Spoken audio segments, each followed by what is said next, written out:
नमस्कार, news one India देख रहे हैं। अब आपके साथ मैं हूं ऋतु। बुलेटिन की शुरुआत करेंगे बड़ी खबर के साथ। इस वक्त की बड़ी खबर आपको बता दें, बीजेपी अपने स्थापना दिवस को भव्य तरीके से मनाएगी। 6 अप्रैल से लेकर 14 अप्रैल तक विभिन्न कार्यक्रम होंगे। और बड़ी जानकारी आपको दे दें, सामाजिक न्याय सप्ताह के रूप में कार्यक्रम के आयोजन होंगे। बीजेपी प्रदेश अध्यक्ष भूपेंद्र चौधरी बैठक करेंगे। प्रदेश महामंत्री धर्मपाल सिंह भी इस दौरान मौजूद रहेंगे। पदाधिकारियों, जिला प्रभारियों, जिला अध्यक्षों के साथ ये बैठक होगी। और आपको बता दें कि वर्चुअल माध्यम से बैठक करके दिशा निर्देश दिए जाएंगे। बड़ी खबर, सामाजिक न्याय सप्ताह के रूप में कार्यक्रम के आयोजन होंगे। बीजेपी अपने स्थापना दिवस को भव्य तरीके से मनाने के प्रयास में है। भव्य तरीके से स्थापना दिवस मनाएगी बीजेपी। 6 अप्रैल से लेकर 14 अप्रैल तक विभिन्न कार्यक्रम होंगे। सबसे खास बात, सामाजिक न्याय सप्ताह के रूप में कार्यक्रम के आयोजन किए जाएंगे।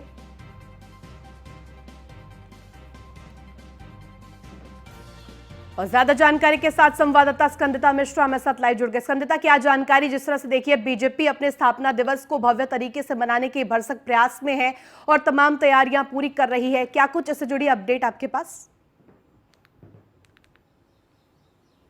देखिए, भारतीय जनता पार्टी अपने स्थापना दिवस को सामाजिक सप्ताह के रूप में मनाएगी, जो कि 6 अप्रैल से शुरू होकर 14 अप्रैल तक चलेगा। पूरा सप्ताह 14 तारीख को डॉक्टर भीमराव अंबेडकर की जन्म जयंती है और उस वक्त ये सामाजिक सप्ताह संपन्न होगा। और जो लगातार हर एक दिन है सप्ताह का, वो एक विशेष रूप से एक भव्य दिन होने वाला है, क्योंकि हर दिन कुछ ना कुछ खास देखने को मिलेगा। और सब कार्यक्रम को लेकर आज से ही तैयारियां शुरू हो गई हैं। प्रदेश अध्यक्ष भूपेंद्र चौधरी, इसके अलावा संगठन के महामंत्री धर्मपाल सिंह जी जो हैं, वो सभी पदाधिकारियों के साथ में, पार्टी के जो नेता हैं उनके साथ में वर्चुअल मीटिंग करेंगे और जो पूरा सामाजिक न्याय सप्ताह रहने वाला है उसके बारे में चर्चा करेंगे। क्योंकि प्रदेश लेवल पर, जिला स्तर पर, बूथ लेवल पर, मंडल लेवल पर जो कार्यक्रम के आयोजन किए जाएंगे और उनको जो होस्ट करेगा उससे आज वर्चुअल बात करेंगे। आज और कल 2-3 दिन तक तैयारियां चलेंगी। 6 तारीख से ये कार्यक्रम शुरू होने वाला है और वर्चुअल मीटिंग के उनको गाइडलाइंस जारी करेंगे, निर्देश जारी करेंगे किस तरीके से प्रॉपर प्रोग्राम चलाना है। इसके अलावा आपको बता दूं, 6 तारीख को जो 6 तारीख से शुरू होगा, तो 6 तारीख को सभी कार्यकर्ता अपने अपने बूथ से 9 बजे सुबह एक जगह पर इकट्ठे होंगे और भारतीय जनता पार्टी का झंडा लहराएंगे और उसके साथ में सामाजिक न्याय सप्ताह की शुरुआत होगी। वहीं अगर 7 तारीख की बात की जाए, 7 अप्रैल को, तो 7 अप्रैल को भी वो सामाजिक कार्य करने वाले, सामाजिक जो भी कार्य रहने वाले हैं वो करेंगे। 8 तारीख को जो अनुसूचित जाति के लोग हैं, अनुसूचित जाति मोर्चा जनजाति, उनके जो कार्यक्रम रहने वाले हैं, सम्मेलन का आयोजन किया जाएगा। और जो युवाओं को आत्मनिर्भर बनाने के लिए लगातार जो बीजेपी है उसको प्रमोट करती है, तो युवाओं के आत्मनिर्भर को लेकर आयोजन किए जाएंगे जगह जगह कार्यक्रमों का, उस पर चर्चा होगी। वहीं अगर 9 अप्रैल की बात की जाए तो जिला और मंडल स्तर पर जो ऑर्गेनिक खेती है, प्राकृतिक खेती है, उसको लेकर कार्यक्रम का आयोजन किया जाएगा। और जो सभी जिले हैं, जिलों में और जो बूथ स्तर के लोग हैं वो सब लोग इस पर करने वाले हैं। इसके अलावा पैदल मार्च भी वो लोग निकालेंगे, जन जागरण अभियान चलाया जाएगा। और वहीं अगर 10 तारीख की बात की जाए, 10 अप्रैल को, तो अनुसूचित जाति की महिलाओं के साथ में जो है सहभोज का आयोजन किया जाएगा। उनके साथ में सहभोज किया जाएगा, उनसे बातचीत की जाएगी, जो खास करके जो अनुसूचित जाति की महिला होंगी। तो ये 7, 8 और 9, ये 10 तारीख का प्रोग्राम आपको बताया है।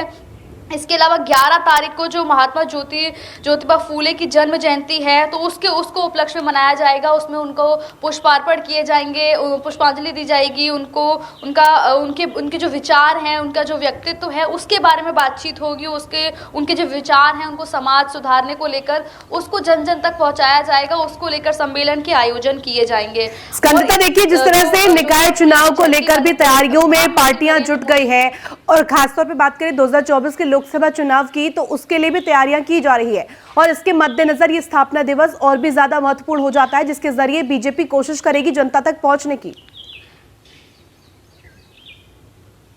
देखिए, सामाजिक न्याय स्थापना दिवस के रूप में, जब अपनी स्थापना दिवस है उसको सामाजिक न्याय के रूप में जो सप्ताह मना रही है भारतीय जनता पार्टी, उससे साफ तौर पे पता चलता है कि उससे उनका कहीं ना कहीं फायदा नगर निकाय के चुनाव में होने वाला है, और इसी को मद्देनजर उन्होंने इस तरीके से मना रही है।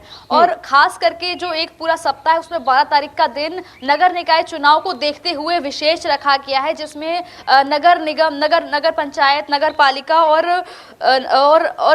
नगर निगम, नगर पालिका और नगर पंचायत के जो सभी वार्ड है वहां पर स्वच्छता का अभियान चलाया जाएगा। तो एक खास दिन 12 अप्रैल का इसी के लिए रखा गया है, जिसमें जन जन तक इस अभियान के बारे में बात पहुंचेगी कि किस तरीके से भारतीय जनता पार्टी स्वच्छता अभियान चला रही है। नगर निगम में, नगर पालिका में, नगर पंचायतों में, सभी जगह पर अलग अलग जगह पर आयोजन किया जाएगा और वहां पे स्वच्छता को लेकर, और वहां पे तमाम कार्यकर्ता मौजूद रहने वाले हैं। इसके अलावा जो 13 तारीख का दिन रखा गया है, 13 अप्रैल, वो भी बहुत खास होने वाला है, वृक्षारोपण के लिए खास है। उस दिन वृक्षारोपण किया जाएगा तमाम अलग अलग जगहों पर, और जो जलाशय है उनकी सफाई को लेकर अभियान चलाया जाएगा। तो 13 अप्रैल को ये दो चीज़ों को लेकर बहुत महत्वपूर्ण रहेगा, स्वच्छ वृक्षारोपण को लेकर, और जो जितने भी जलाशय हैं उनकी सफाई का अभियान चलाया जाएगा। तो लगातार, उसके अलावा जब इस सप्ताह का जब समापन होने पे आएगा 14 अप्रैल बहुत खास दिन होने वाला है, क्योंकि बाबा साहब की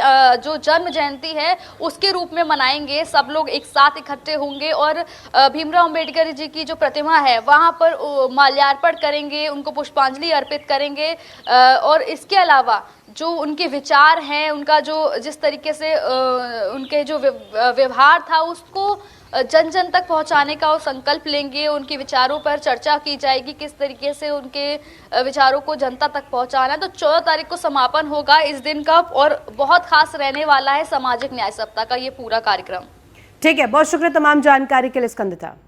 और बड़ी खबर आपको बता दें मेरठ से, जहां माफिया अतीक अहमद का बहनोई गिरफ्तार किया गया है। उमेश पाल हत्याकांड के शूटरों को संरक्षण दिया था और इसके बाद अब गिरफ्तारी हुई है। हत्या के बाद मेरठ आए थे उमेश के हत्यारे शूटर। इसके बाद आपको बड़ी खबर बता दें, एसटीएफ ने अतीक के बहनोई अखलाक को पकड़ा है। हत्याकांड के बाद असद और 2 शूटर मेरठ आए थे। प्रयागराज पुलिस आरोपी को प्रयागराज लेकर गई है। आपको बता दें अब्दुल्लापुर सीएचसी पर सरकारी डॉक्टर है अखलाक, और एसटीएफ नौचंदी पुलिस ने आरोपी की गिरफ्तारी की है।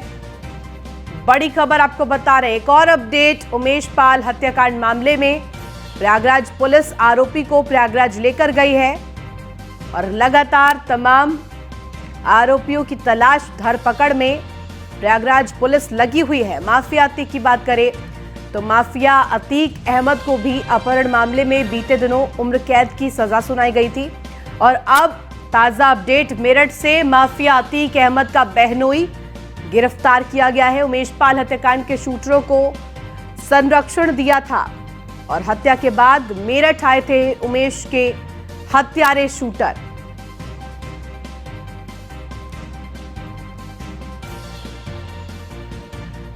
और ज्यादा जानकारी के साथ संवाददाता अतुल शर्मा हमारे साथ बने हुए। अतुल, क्या कुछ जानकारी? जिस तरह से देखिए माफिया अतीक अहमद को पहले उम्र कैद की सजा सुनाई गई है और उसके बाद भी अब प्रयागराज पुलिस एक्टिव नजर आ रही है, जिसमें कि आज बहनोई की भी गिरफ्तारी हुई है।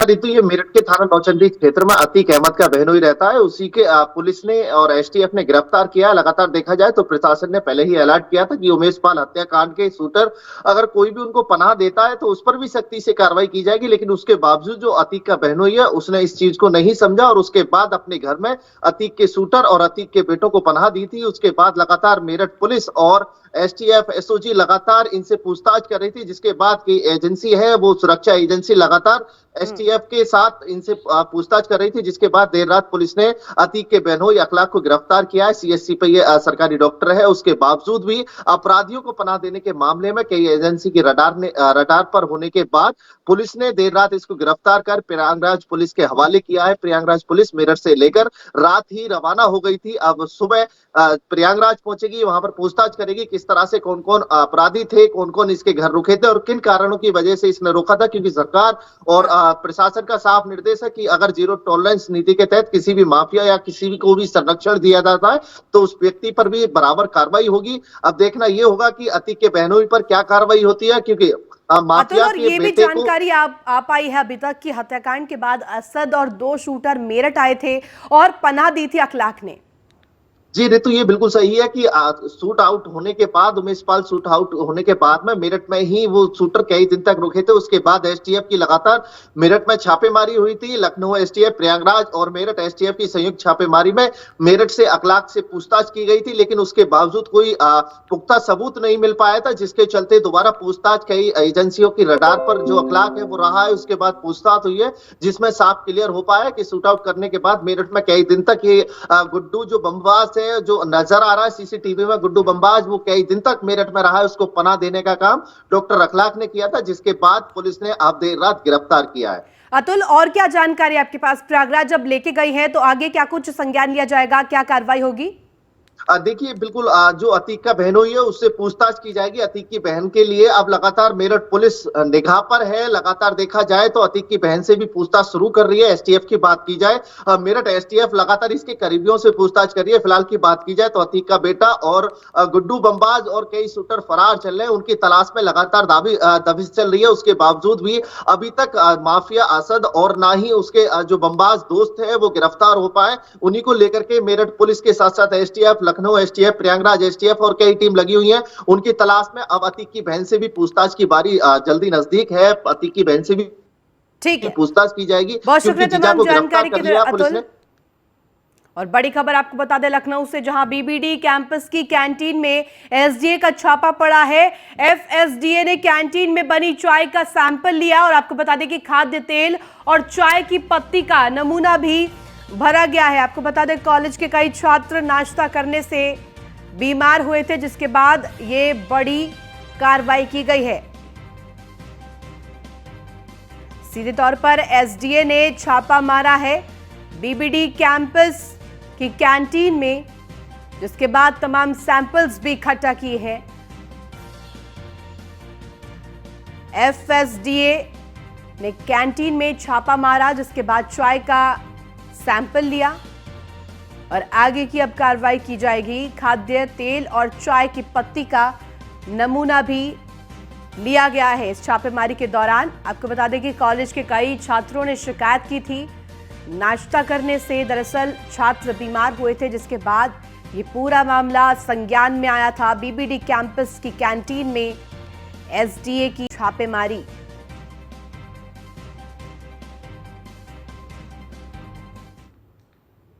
और बड़ी खबर आपको बता दें, योगी सरकार के आदेशों पर पलीता लगाते अधिकारी सामने आए हैं। आदेश के बाद भी अवैध अतिक्रमण पर कार्रवाई नहीं हुई है। 1 अप्रैल से 15 अप्रैल तक विशेष अभियान चलाने की मुहिम थी, जिसको पलीता लगाया गया है। प्रमुख सचिव गृह संजय प्रसाद ने पत्र जारी किया था, लेकिन इसके बावजूद भी हरकत में अधिकारी नहीं दिखाई दिए हैं।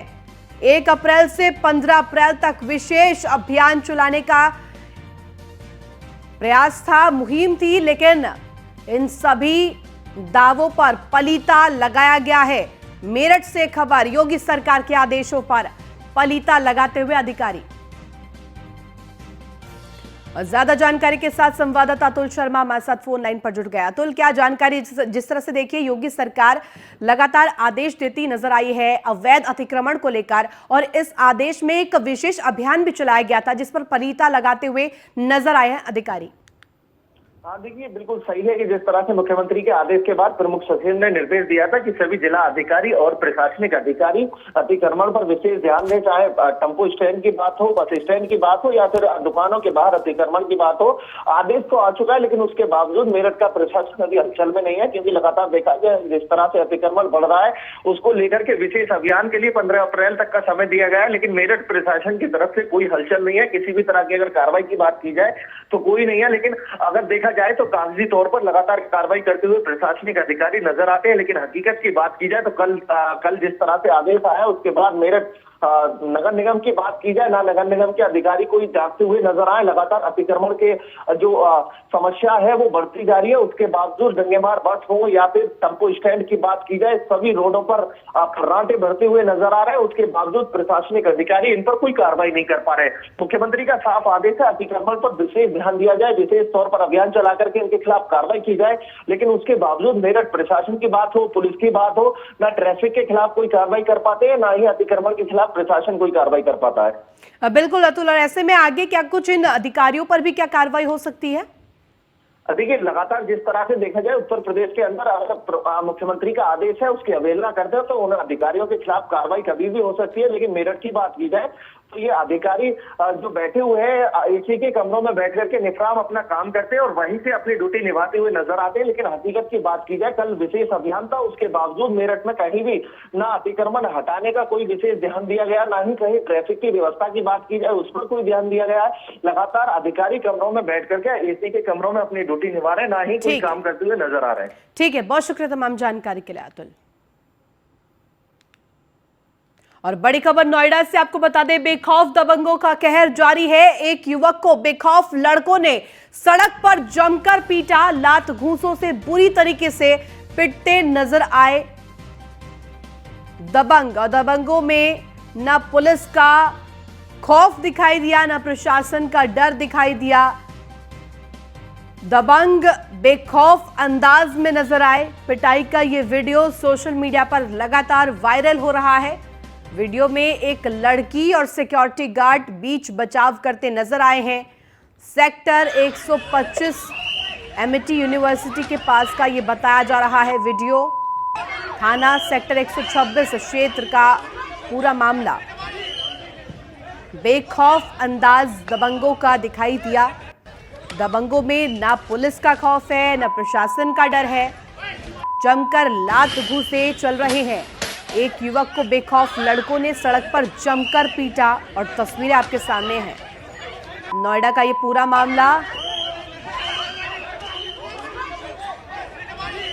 बेखौफ दबंगों का कहर लगातार जारी है। एक युवक को बेखौफ लड़कों ने जमकर पीटा है, जमकर लात घूंसे चलाए गए। वीडियो में आप देख सकते हैं दबंगों में ना तो पुलिस का डर है, ना ही प्रशासन का डर। पिटाई का ये वीडियो सोशल मीडिया पर लगातार ट्रेंड कर रहा है। वीडियो में एक लड़की और सिक्योरिटी गार्ड दरअसल बीच बचाव करती हुई भी दिखाई दे रही हैं। और ज्यादा जानकारी के साथ ब्यूरो चीफ निशांत शर्मा हमारे साथ जुड़ गए। निशांत जी, जिस तरह से देखिए इन दबंगों की जो ये तस्वीरें वायरल हो रही है, दबंगों में ना तो पुलिस का खौफ दिखाई दे रहा है, ना प्रशासन का डर दिखाई दे रहा है।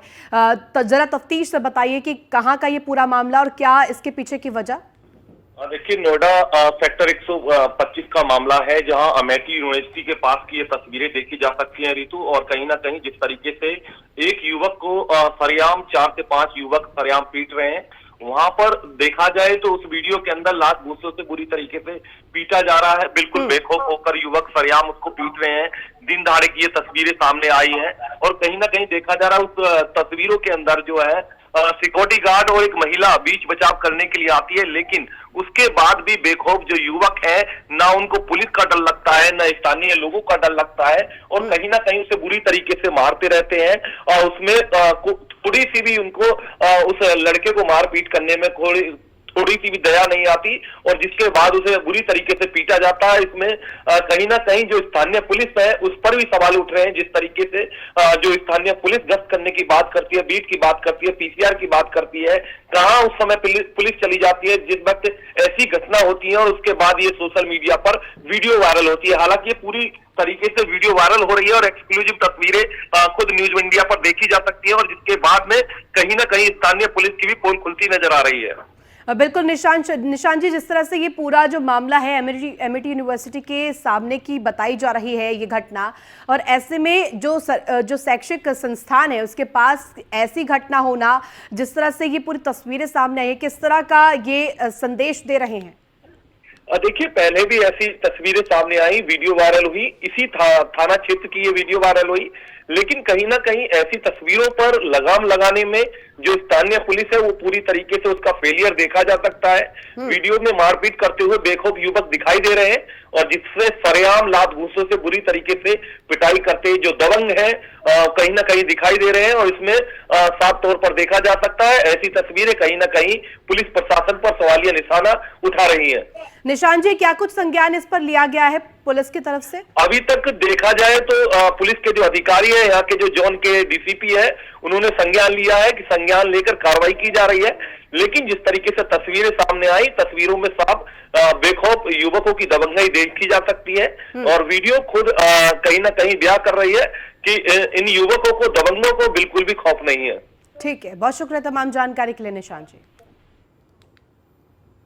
और बड़ी खबर आपको बता दें, गोरखपुर से पुलिस और बदमाश की मुठभेड़ में 25,000 का इनामी गिरफ्तार किया गया है। भगत चौराहे पर हुई फायरिंग में चल रहा था वांछित। आपको बता दें कि थाना रामगढ़ताल क्षेत्र में चेकिंग के दौरान गिरफ्तारी हुई है। बड़ी खबर, मुठभेड़ में 25,000 का इनामी गिरफ्तार किया गया है। भगत चौराहे पर फायरिंग में वांछित चल रहा था। आज जनपद गोरखपुर के थाना रामगढ़ताल की जमीनी गार्डनिया सोसाइटी के सामने शाम के समय सघन चेकिंग चल रही थी। करीबन 1:10 पे एक ऐसी बाइक आई जिसको पुलिस ने रोकने का इशारा किया, लेकिन वो नाकाबंदी पे नहीं रुकी और आगे भागने लगी। उसके बाद में पुलिस ने अगले नाके पे बताया और प्रॉपर तरीके से चेकिंग करने के लिए बताया, लेकिन वहां पे जब बाइक वाले को रोकने का प्रयास किया तो उन्होंने पुलिस पार्टी पे फायर किया। जवाबी कार्रवाई में सिखलाए हुए तरीके से पुलिस ने जवाबी फायर किया। उसमें एक अभियुक्त को पांव में गोली लगी और वो वहीं गिर पड़ा। उसके बाद में वहां से उसको अस्पताल ले जाया गया है। बाद में पूछताछ किया गया, पता चला कि उसका नाम आकाश है और वो 29 तारीख को एक शशि मोली नामक व्यक्ति को पिस्टल से फायर किया गया था उसके ऊपर एवं उसको 4 राउंड गोली लगी थी। उसकी अभी भी क्रिटिकल कंडीशन में है। इसका एक साथी अभियुक्त यहाँ से जंगल की ओर भाग गया है, चिड़ियाघर की तरफ। उसको भी कॉम्बिंग ऑपरेशन तलाशा जा रहा है। आज जनपद गोरखपुर के और इसी खबर पर ज्यादा जानकारी के साथ संवाददाता हरेंद्र दुबे हमारे साथ जुड़ गए। हरेंद्र, जिस तरह से पूरा मामला सामने आया है, पुलिस और बदमाश की मुठभेड़ में 25,000 का इनामी गिरफ्तार किया गया है। बड़ी सफलता गोरखपुर पुलिस के हाथ लगी है। देखिए, सबसे बड़ी बात रही कि बीते दिनों को एक शशि मौली शुक्ल नामक व्यक्ति को रामगढ़ताल थाना क्षेत्र में गोली मारी गई थी नींदाड़े। उसका पुलिस सरगर्मी से तलाश कर रही थी। मुखबिर की सूचना पर जब मुखबिर ने सूचना दी तो कुसमी जंगल के पास ये एक बाइक पर 2 लोग सवार थे और दोनों जो है कि जब पुलिस को देखे तो भागने लगे और पुलिस पर फायरिंग करने लगे। खास तौर से पुलिस ने जवाबी फायरिंग की और उसे धर दबोचने के बाद ही आपको बता दें कि उसकी पहचान आजमगढ़ जिले के रहने वाले आकाश के रूप में हुई। खास तौर से पुलिस हरेंद्र, और साथ ही में इसमें यह भी सामने आया है कि फायरिंग में ये आरोपी वांछित चल रहा था, तो क्या माना जाए बड़ी सफलता ये पुलिस के हाथ लगी है? पुलिस काफी दिनों से सरगर्मी से इनकी तलाश कर रही थी, आजमगढ़ की पुलिस और गोरखपुर की पुलिस। खास तौर से आज पुलिस को वाकई बड़ी सफलता हाथ लगी है। ठीक है, बहुत शुक्रिया तमाम जानकारी के लिए हरेंद्र। वही बुलंदशहर से आपको खबर बता दें, दलित छात्रा की हत्या से सनसनी मच गई है। नाली में पड़ा मिला छात्रा का शव। आपको बता दें, गले में मिले रस्सी के निशान। दुष्कर्म के बाद हत्या की आशंका जताई जा रही है। बड़ी खबर आपको बता रहे, पुलिस और फॉरेंसिक टीम जांच में जुटी है। चतारी थाना क्षेत्र के कनैनी गांव का ये पूरा मामला। और ज्यादा जानकारी के साथ संवाददाता अशोक कुमार हमारे साथ जुड़ गए। अशोक, क्या कुछ जानकारी, क्या कुछ अपडेट इस पूरे मामले पर आपके पास? आपको बता दूं कि ये होनार दलित युवती थी और बुलंदशहर के छतारी क्षेत्र की रहने वाली थी। बीटेक कर रही थी, यूपी पुलिस में तैयारी कर रही थी और परिवार के साथ में देर रात को खाना पीना खाते सोई थी। जो सुबह उठा देखा तो वहाँ कमरे में नहीं मिली और नाले में उसका शव मिला है। हाथ और नाड़ पे उसके रस्सी से दबा हुआ कुछ निशान मिले हैं। फोरेंसिक टीम मौके पर है, आलाधिकारी मौके पर है और कयास ये लगाया जा रहा है कि दुष्कर्म के बाद हत्या है। हालांकि जांच की जा रही है। जांच के उपरांत जो भी निकल कर आएगा पुलिस की तरफ से दावा किया जा रहा है, शीघ्र ही गिरफ्तारी की जाएगी। अब देखना होगा जिस तरीके की ये होनहार युवती की निर्मम तरीके से गला दबाकर हत्या की गई है, कहीं न कहीं जांच का विषय है और जांच में क्या निकल कर आता है पुलिस इन्वेस्टिगेशन कर रही है। कई अशोक, और ये भी बताया जा रहा है कि रेप किया गया था युवती का, जिसके बाद उसकी हत्या की गई है। क्या जानकारी इससे जुड़ी आपके पास? बिल्कुल, आपको बता दूं कि ऐसा एक कयास लगाए जा रहे हैं कि रेप के बाद हत्या की गई हो, कब विरोध करने पर उसकी हत्या की गई। हालांकि इसमें अब जांच का विषय है, जांच के उपरांत क्या निकल कर आता है। पुलिस ने अभियुक्त अज्ञात में दर्ज कर लिया गया है। पुलिस कई टीम लगाई है। श्लोक कुमार एसएसपी की तरफ से जल्दी ही सीधी इस घटना का खुलासा करने का दावा किया। ठीक है, बहुत शुक्रिया तमाम जानकारी के लिए अशोक। तो इसी के साथ फिलहाल इस बुलेटिन में बस इतना ही। आप देखते रहे News 1 इंडिया।